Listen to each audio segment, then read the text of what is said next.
All right, guys, happy Tuesday. How is it only Tuesday? I gave you guys so much content yesterday. It was so great to sit down with Judge Joe Brown. Really just incredible. Even the stuff he told me off record, which was even crazier than what he told me on record.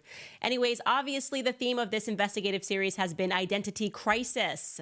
There are people that are just pretending to be somebody that they definitely are not. And so I have to say that I can think of nothing more fitting than the news that Eminem is going to open for Barry Soetoro tonight or in Detroit on behalf of Kamala Harris and Tim Walz. All of these people are just playing pretend, and you're never going to guess what has happened this time.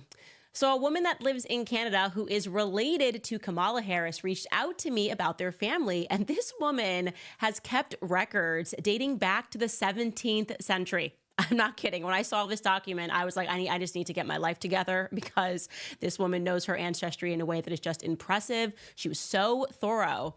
And she has confirmed that Kamala and Donald are certainly lying about at least one aspect of their heritage. They're hiding something. Stay tuned and welcome back to Candace.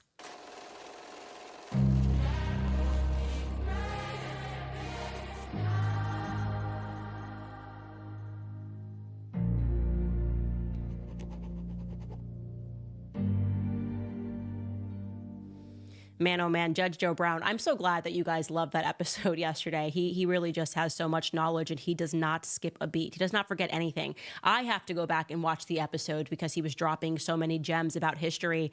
And I think if nothing else, for those of you that are kind of just awakening and realizing that everything that we're told in history books is really just a fairy tale, I hope that it starts you on your journey of just pursuing truth because we know nothing about real history. We don't even know anything about how and why America became America. We love this story about the founding fathers. In reality, it was Freemasons that were battling for America and Freemasons that are likely very much still in charge of America.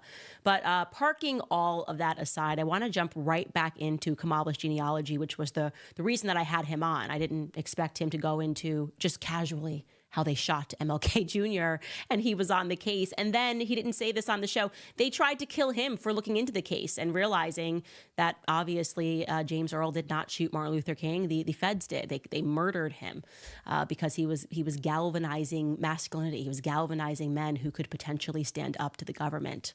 But anyways, the purpose of me having him on, among very many other things, was because he was a straight shooter on the topic of Kamala Harris, the topic of how she really came up in politics, really gross manner of coming up in politics, how she's really just been lazy and done nothing. Very interesting that he added that she kind of took care of things for George Soros. I found that to be very interesting and compelling because we know that her father, as her family members have said to me, her father, Donald Harris, is a dyed-in-the-wool communist, attended Marxist meetings his entire life. He's incredibly secretive. And now I can confirm that he has lied. I mean, we always suspected it when he said, heritage unknown to me about his grandmother. We always suspected he was lying, but now I can certainly confirm that to you, and I'm going to tell you how. So we had done this show a couple of weeks ago where we briefly touched upon the fact that there was some evidence, some strong evidence that pointed to the fact that somewhere along the line, Kamala had Jewish ancestors. Specifically, we had said that her great-grandfather was potentially Jewish and that we knew that her great-grandfather's brother, which would have been like her great-great-uncle, whatever it was a man named Michael Harris, who was registered as a Freemason in Jamaica. And we sort of parked that aside because, of course, a lot of swirling questions. First and foremost, I guess if you go long enough into anybody's ancestry, everybody becomes everything, right? You can say, oh, yeah, and then on this side of the family, if you trace it, this person's English and Jewish, whatever. But I couldn't, I guess, come to a conclusion in my own mind as we've been doing this series. And I know you guys are probably thinking the same thing. Why is Kamala hiding aspects of her heritage? Like, why would you need to hide that you're Jewish? It doesn't make any sense. We just had Trump in office. Ivanka was very involved, obviously, in the administration. Jared Kushner was involved in the administration. This isn't a country that's going to go, oh my gosh, well, she's married to a Jewish man. So it didn't make enough sense for us to explore that route. But then we received this email, okay? And I'm just going to, I guess, at first read to you. I actually received 4 emails. Obviously, we're hiding this woman's identity, but she is a member of the Harris family. And I'm going to read you this email that she sent me. She wrote, "Hi, I wanted to reach out. My name is blank. I saw your podcast about Kamala's Jamaican heritage. She's related to me, a fourth cousin, but my grandfather is Michael Ralph Harris. He was an only child. My great-great-great-grandfather and her great-great-great-grandfather were brothers. The picture on your podcast is my grandfather and my grandmother, not hers. Don't worry, guys. I'm going to show you a chart so you can follow this along. Also, the Michael that immigrated to Canada was my uncle, my father's younger brother. His name was actually Mikhail. I have attached the picture from my grandparents' wedding day. It is on my mantle. And then she followed up and said, actually, our great-great-grandfathers were brothers. She made a mistake. It wasn't 3 times. It was great-great-grandfathers. And I'm also going to show you the photo that she attached here of her, because you might recall it from a previous episode that we showed. And she shows that this picture is on her mantle. So I had every reason to believe her. It was a picture that we showed, and she says, okay, these are my grandparents. And we again did show this as potential great uncle of Kamala Harris that was Jewish, named Michael Harris. And she's saying, well, Michael Harris didn't have any siblings.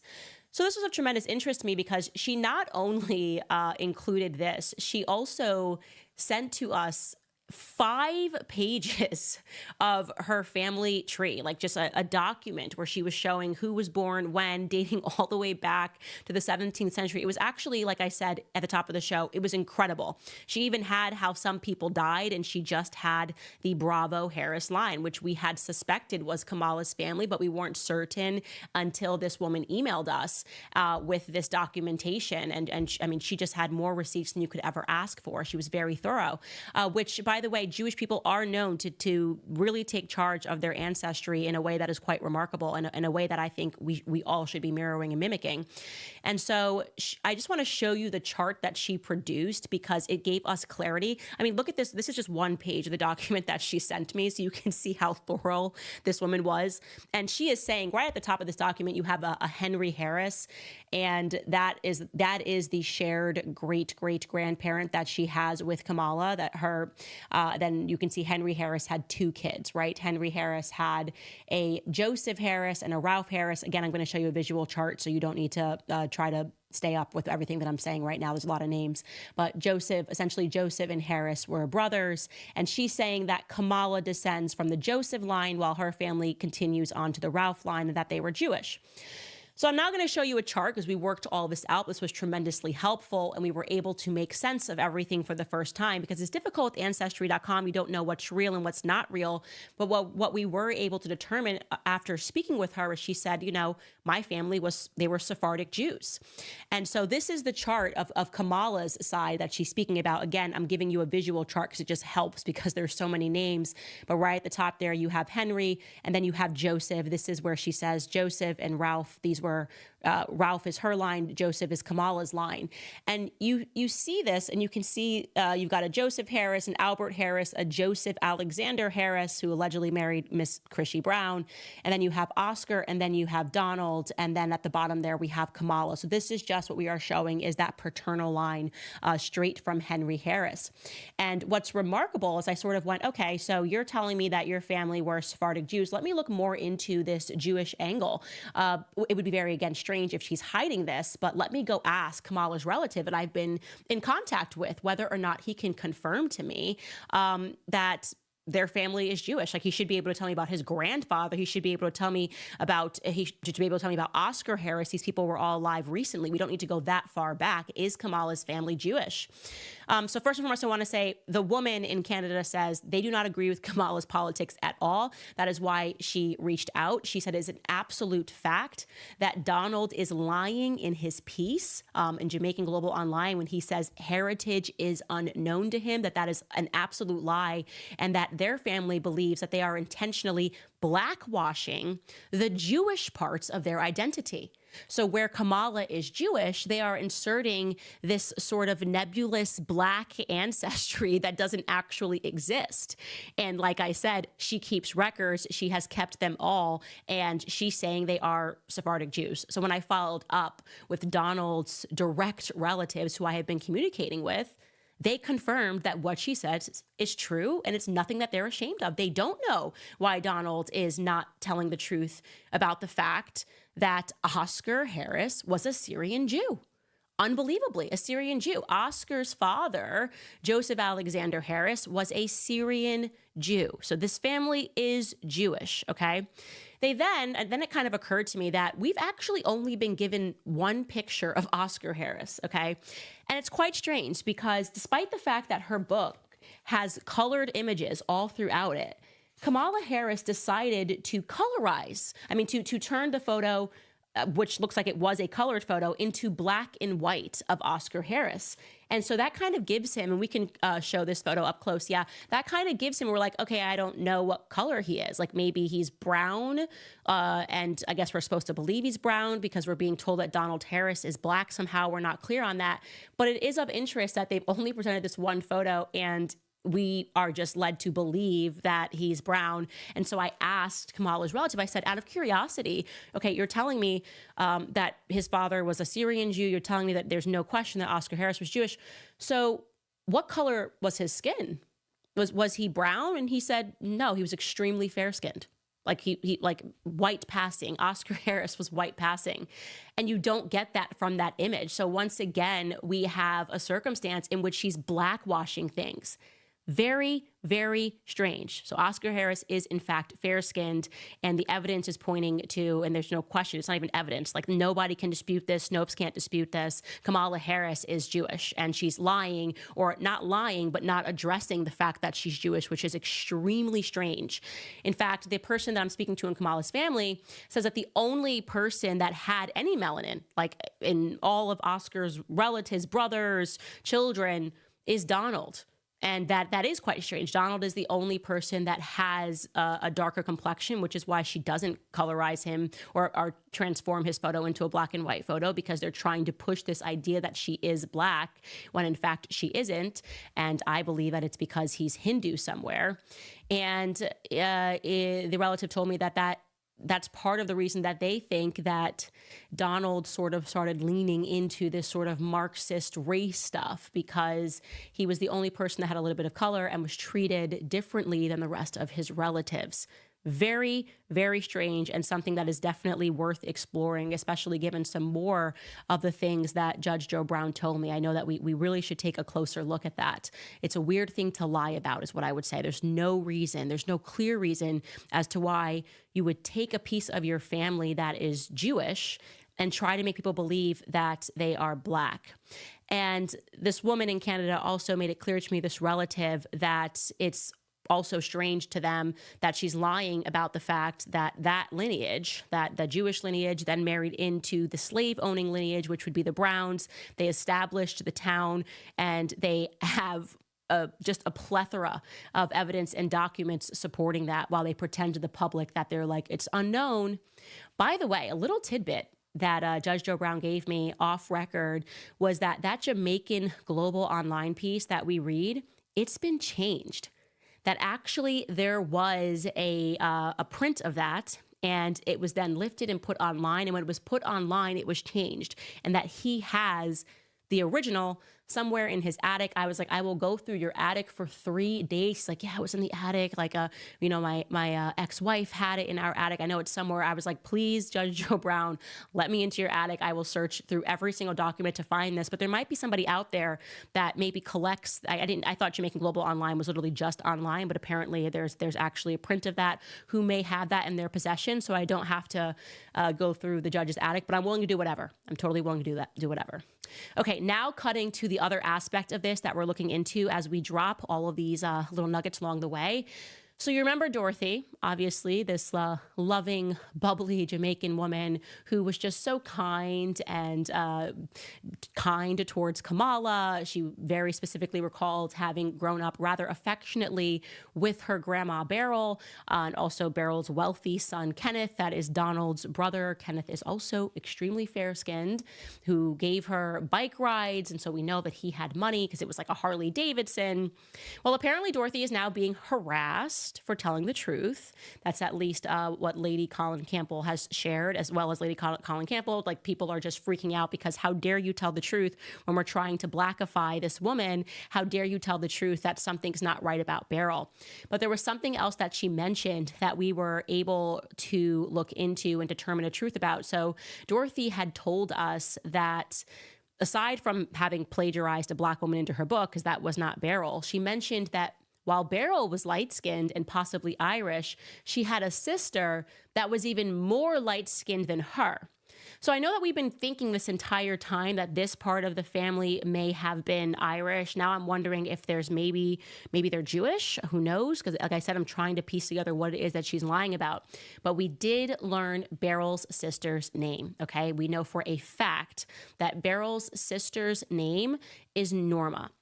So we began looking for a Beryl-Norma sister combination. By the way, I'm very shocked by how many barrels there were in Jamaica. We're trying to find them within the right timeline. And thus far, we have only been able to find in the Kingston Gleaner, remember that was the only newspaper at that time, one Beryl-Norma sister combination. I want to be clear. This could be a lead. It could not be a lead. I'm just presenting this to the public because I found it to be of some interest. It was an obituary in the Kingston Gleaner dated in 1976 for G.V. Ramsey. Now, don't even get me started on the fact that this guy, G.V. Ramsey, looks like I was vaguely recalling this face. Now, obviously, it's very grainy, but I'm going to just say right off the bat that it looks like a Finnegan from Joe Biden's family. Joe Biden had some interesting relatives, but I'm going to save that for later this week. But just looking at the face, I found this guy, G.V. Ramsey. Again, this could not be right. All we have here are two names, but this is a person that we at least know served in both World Wars. It says Mr. G.V. Ramsey. Again, that stands for Gladstone Vernon Ramsey, a veteran of World War I and II and a former quarantine officer in the Ministry of Health. Norman Manley Amport died recently following an accident. Now, I want to say this is also very strange. So it says now in the next line that the funeral service was held at the Garrison Church up Park Camp on December 10th, and interment followed, blah, blah, blah, blah. It's weird that in every obituary that we have come across, there's an obituary and it tells you where the funeral services will be held. This one, the funeral already happened and they decided to publish this in the retrospect. So that was a little bit unusual. That may have just been the family's choice. It was just something that in my head I flagged as a bit strange. It goes on to say that he saw active service in the medical corps in World War I in Egypt and Palestine. And on his return, he joined the public health services and served in several parishes. He afterwards served in the quarantine services at Kingston. And on that next paragraph, it tells you a large gathering representing a cross-section of the community attended the funeral. Principal mourners included his wife, Pinky, his daughters, Beryl, Norma, and sons, Don, Carl, and Hayden, sister Bertie, and grandchildren. So again, this is like very early research. I just found this to be the only combination of a Beryl and a Norma that we could find. In the Kingston Gleaner, I would be very keen, and we have not been able to establish contact with her. I don't know if she's spooked because she's getting so much hatred, but I would be very keen to speak with Dorothy and to see if she had any memory of this, if she had any memory of Kenneth telling her what Beryl's father did for a living. My suspicion, pardon, is that Beryl may be like Irish, Indian, Jewish combination going on there. And it would make sense if we know that Norma was extremely white, even lighter than she was, which I would just say would just be white. Then we're looking for a father that's probably white. So that's why I flagged that as interesting. But I'm going to leave it there, and continue to go through your guys' emails because, you know, there were a lot for us to go through. And then obviously we were prepping for Judge Joe Brown. And so we were a little delayed. But I do want to explore the Joe Biden angle tomorrow because, like I said, there's just some weird crossover going on. I know you guys know that Biden descends from Finnegans, and they're saying that this Beryl descends from Finnegans, and that guy happens to look like a Finnegan, but people can look alike. I'm just, like I said, we're going to do some research, and we'll present you some of our findings tomorrow. I want to tell you guys about Kalshi. Do you think you know who's going to win the presidential election or how many seats Democrats or Republicans will win in the House or Senate? Well, there's a legal financial exchange that now lets you trade or bet on the outcome of these elections. It's called Kalshi. Kalshi went to court against the Biden administration and won legal approval for election betting for the first time in over 100 years. They've been doing this forever, like overseas in the UK, but for some reason we never did this in America. They have markets on who will win the presidential election, who will control the House and Senate Senate, who will win swing states, and more. Kalshi is already being used by hundreds of thousands of people rather, and has facilitated over $1 billion worth of trades. What's really cool about the platform is that you can trade on your opinions to make money or hedge your political risks. You can also check the market odds to see who is more likely to win at any given time. Right now, the odds are near 58-42. Not surprisingly, Trump is up big. The elections markets are now live to trade. They are the first regulated place where you can now legally do this. Right now, when you sign up at kalshi.com/Candace, the first 500 traders who deposit $100 are going to get a free $20 credit. That's kalshi.com/Candace. All right, guys, let's get into some stories. So it was announced that, yes, Eminem is going to introduce, I'm not going to call him Obama anymore. I refuse to do it. I'm not participating in this scam, okay? Eminem is going to introduce Barry Soetoro. Okay, there's Barry. There's our boy Barry, who grew up with a trans nanny, who's up to no good all the time, lying about being black, speaking to the brothers. And he is going to be at a campaign rally stop on behalf of Kamala Harris in Detroit.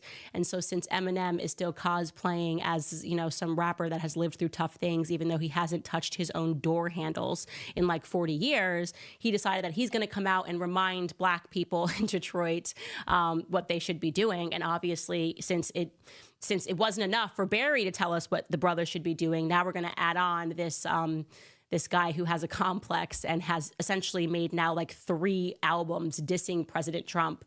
And he's going to come out and probably tell black people how to act, which makes perfect sense. So both people who have absolutely no reason to be doing so, and definitely have no street cred, in my opinion. I think Eminem is such a fraud. I think that Eminem is clearly a homosexual, and has been a closeted homosexual for a very long time. And I think that it's very likely that they have blackmail of some description on Eminem. It's very interesting to see now they're suddenly rolling out all of these people. Like somebody mentioned how Usher, who, if you're not familiar with, Usher has been somebody who's been quite scandalous as of late, because we know that Diddy kind of forced, I don't want to say forced, but we know that Justin Bieber was at Diddy parties and he was very much under Usher's watch. Usher, a lot of stuff happened between Usher and Diddy when Usher was very young and he was like 14 years old. And then, so all of a sudden Usher signs Justin Bieber and we see Justin Bieber go from being the sweet little kid to suddenly partying with Diddy and drinking. And Usher was on The View a few weeks ago saying really sensible things about wanting to abstain from politics, and then he clearly got the call. What is the call? Well, I mean, honestly, Kanye told me all about this. Basically, that there's kind of like essentially black people who are really actually being controlled, who are told that they have to control other people. And so Kanye said a long time ago that Diddy was a Fed and that he would have been in prison had he not done a deal with the Feds. And part of that deal was that when he gets the call, like if Kanye's acting out of control, Diddy's got to call Kanye and say, Kanye, you don't do that. Hey, man, it's all cool. Like, let's talk about it. And this is kind of what I think now when I see artists like Usher, who just were sensibly saying like, hey, I don't want to jump into politics or tell people how to vote. And then literally like a week later, he tells people how to vote. And he's like, you got to vote for Kamala Harris. And then you see the same thing with Eminem. And he's just making like album after album trying to tell people to hate Donald Trump. Like, what artist really wants to spend time in the booth just speaking about politics and talking about Donald Trump? There's something fundamentally weird about that. Can we agree that that's like fundamentally weird? And so it feels like he's being instructed to do that rather than that it's something that he wants to do. And they're, by the way, not the only one. Also, we have Common, who has recently come out and is really making the push. You can tell they're very concerned about black male voters and the basis of who they're rolling out. And they did roll out Common, who basically came out and said people should vote for Kamala because she understands what it's like in these streets. Take a listen. First of all, I've been in my own personal space with Kamala Harris. Because when I'm thinking about voting, I'm also looking at what type of human being would you be regardless of your party. Right. Like, who have you been before and who will you be in office? Man, Kamala Harris has been around us. She has grown up in areas where, Oakland, where she knows what the struggles we have. She's been through it, been around it, she's taken it in. So her putting like strategy and programs that's gonna support black businesses will actually change the trajectory of black families for the future. You know, I kind of agree with him. Like, she has been around Black families and she knows the struggle because she made sure she was locking the hell up. Black men were getting locked the hell up by Kamala Harris. So she knows the struggle because she's the one that's been implementing the struggle. I mean, she knows what's going on with these families because she's been the one that has been breaking up these families, and she wants everyone to just forget about her record as district attorney. I haven't really forgotten it. And so I know that they're doing this. You see this, and it's been kind of very encouraging. And this was something that me and Judge Joe Brown spoke about off record yesterday as well. He said, and you could just really see this pride in his face when he said, "I'm just so proud of Black men right now." Like, it's got to be probably the first time in his life that he is seeing Black men just fully reject this and say, what is this? Don't roll out Barry Soetoro from Hawaii and Indonesia to drop a couple of brothers. You're not doing your job. Or roll out Eminem to be like, yo, what's up? Yo, what's up? Cleaning out my closet. What's up? Where's Kim? I'm going to put Kim in the closet, whatever, to tell me how I should be voting. Like, they understand their circumstances right now. They're looking around and they're realizing that they are way worse off under a Kamala Biden presidency than they were under a Trump presidency. And you're asking them to not believe their own eyes and to trust the process and to believe that the very people who hurt them in the past are going to be the people that are going to help them in the future.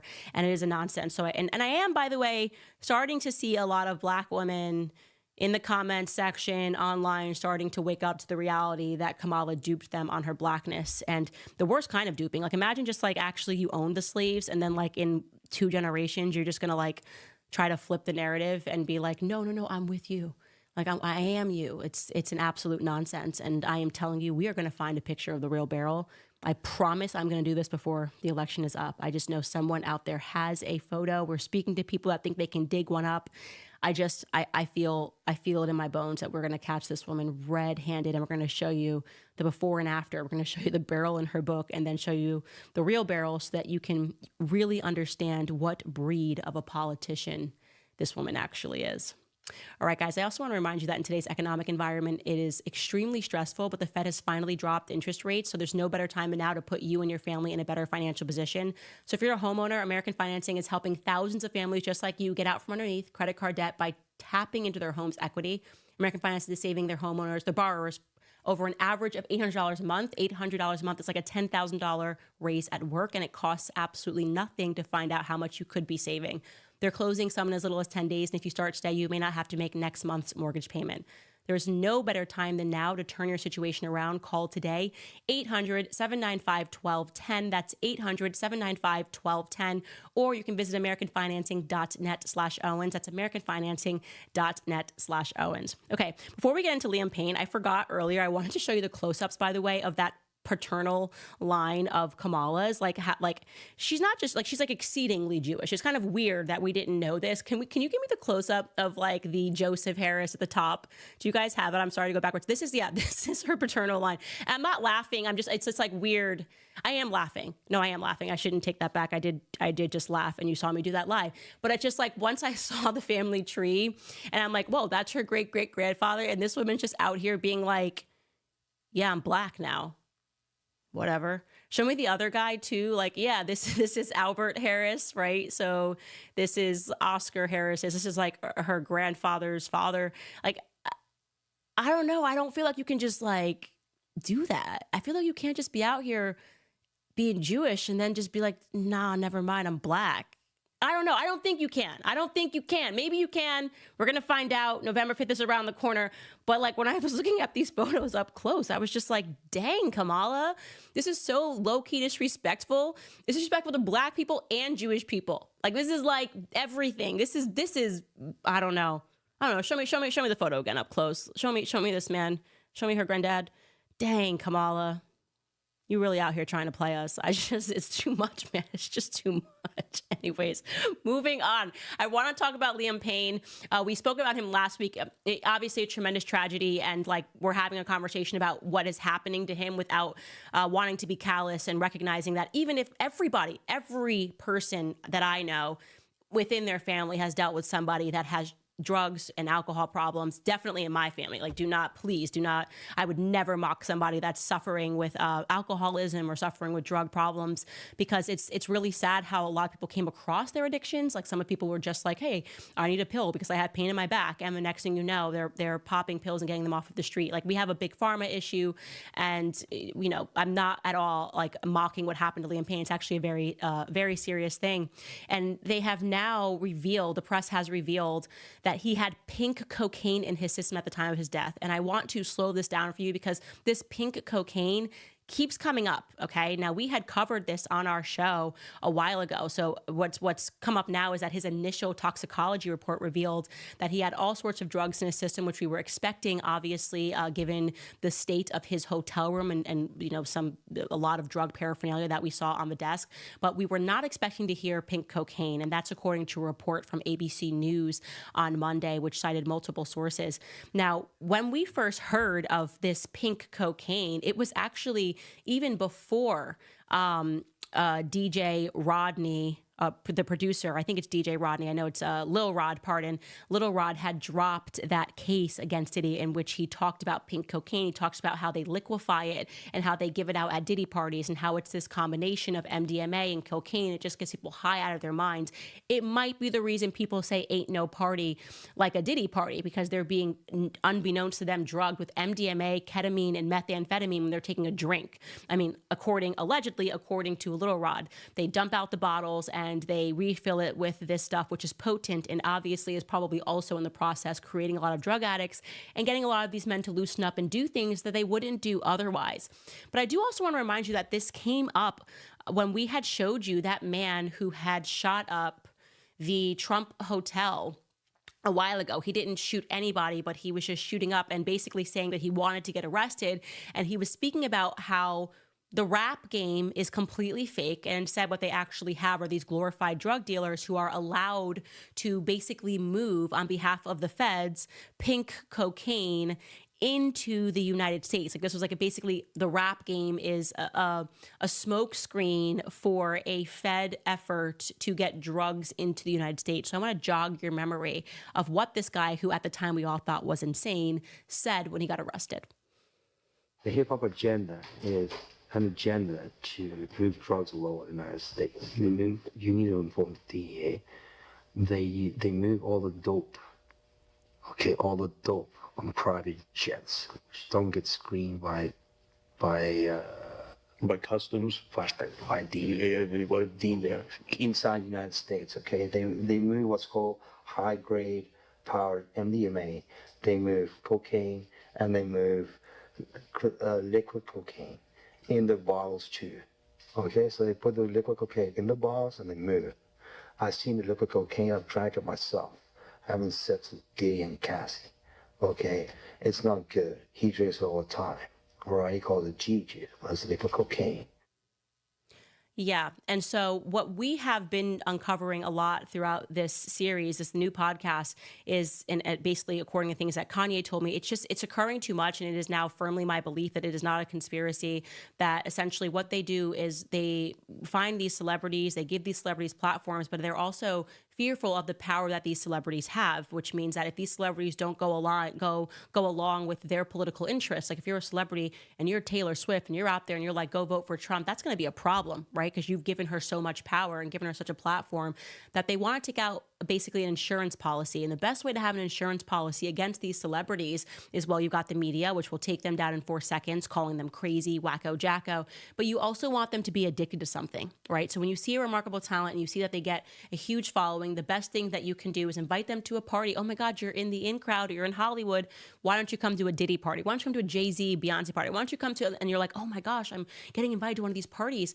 And then these people are being introduced to drugs. And I've heard this, by the way. I could name the person that has these parties. There's like a Diddy character who is in London who hosts every after party at the BAFTA. I'm not going to name him, but this is everywhere. So you get these young artists, and the next thing you know, they're completely wacky and kooky, and they're out of their mind drugged. And when I look at the Liam Payne story, I see that. I see this group of young boys who were adored by so many of their young fans. Were they 13, 12 years old? And then what happened is they all became very complicated, right? And, you know, I know Zayn Malik spoke out about his depression. I don't know that he's ever spoken out about drinking or doing any drugs, but I know that he did deal with depression. You have Liam Payne that clearly then dealt with a drug addiction. And you have Harry Styles, who some people may look at as the most successful, but he leaned into the other thing that you have to be when you're in Hollywood, a homosexual. I don't even think he's actually a homosexual, but he's playing the game of flirtation and purporting to be a homosexual because it's what they want. You kind of have to feed the rainbow mafia in some regard. And so when I see what's happened to Liam and I see all of these stars that keep falling, I don't think it's just because, oh, well, when they get money, they just want to do drugs. I think they have handlers, like Kanye said, that try to get them addicted to drugs. I think you have people like Bobby who get Whitney addicted to crack cocaine. I think you have people like that doctor who, you know, gave Michael Jackson more and more of that drug to make him feel at ease because he said that he couldn't sleep. And I'm putting this out there. This is my belief. I don't care if you guys think it's a conspiracy. I think I actually know that most people who watch this show are recognizing that Hollywood is a very sinister place. And if you don't comply with the things that they want you to comply with, you will end up like Britney Spears, who was, most people have believed in a conspiracy that she was cloned. She wasn't. Britney Spears, what you are looking at is what happens when you are put on lithium, when you are your brain is being sustained on lithium for years. There is no coming back from that. And they know that. And they put her on that anyways. And that's exactly what they tried to do to Kanye, but he got away. Anyways, I'm not going to rant too much on that, but I just wanted to say that it's something that I've been thinking about a lot. 7 Weeks Coffee, I've told you guys about that. It is America's pro-life coffee company on a mission to fund the pro-life movement, one cup of coffee at a time. Now, why are they called 7 Weeks Coffee? Because at 7 weeks, a baby is the size of a coffee bean. And it's the same time a heartbeat is clearly detected on an ultrasound. That's why they donate 10% of every sale to support pregnancy care centers across the country. They have raised over $500,000 for these centers, and they have saved over 5,000 lives by providing free ultrasounds and other resources to moms in need. Now let me tell you about the coffee because I'm very picky about what I put in my body. It's mold-free, pesticide-free, shade-grown, low-acid, and organically farmed. It checks all the boxes. So exclusively for my listeners, if you go to 7weekscoffee.com and use code Candace for up to 25% off, you will get 25% off your order. Remember, your order will directly help support a network of over 900 pro-life organizations across the U.S. Again, that's 7weekscoffee.com, and you can use code Candace and you'll get up to 25% off your order. Okay, before we get into the comment section, I do again would like to pull up Kamala's relative here and just, can you guys put me in a box? Just want to be next to, I think I want to be next to the grandpa. I don't know if I can do that. Oh, I don't know. It's just a weird thing. I just feel like I just want to talk about that. I just feel like it's a weird thing. It just be like, I'm black. I just like deny your whole history. It's so disrespectful. Look at grandpa's cute. It's so mean to grandpa. That's what really upsets me because grandpa's cute. Like he doesn't look too happy in his photo, but he looks knowledgeable about some things. Give me Albert. Give me Albert. Give me Grandpa Albert. How are you going to play Grandpa Albert, Kamala? Like, how are you going to play Grandpa Albert? I want you to come out here and put some respect on his name, okay? That's all I'm going to say before we get into these comments, you guys. Don't forget, if you want to support our independence, go to locals.com. You can do that, locals.com, and find us and support the show. You can give whatever you want. Even if you give 50 cents a month, it helps to keep us free and not worried about the YouTube censors or the fact that we are still not monetized on YouTube. And also, if you want to head, we now are selling, because it's cold, so I was like, I can't do these Standis cups. I need something where I can put a hot beverage. We are selling our conspiracy theorist coffee mugs at clubcandace.com. So go get you some. Now I'm going to read your comments. I just want to do another cheers for Grandpa Albert and Grandpa Joseph, because she might be playing you, but I'm not playing you guys. I'm like, I'm going to put some respect on your name. I'm definitely going to put some respect on your name. All right, guys, we'll see you over on Rumble, and I will read some of your comments. Let's get ready. All right. What do you guys have for me today? Sarah writes, another bombshell. Amazing work, Candace. We are blessed you're on God's team.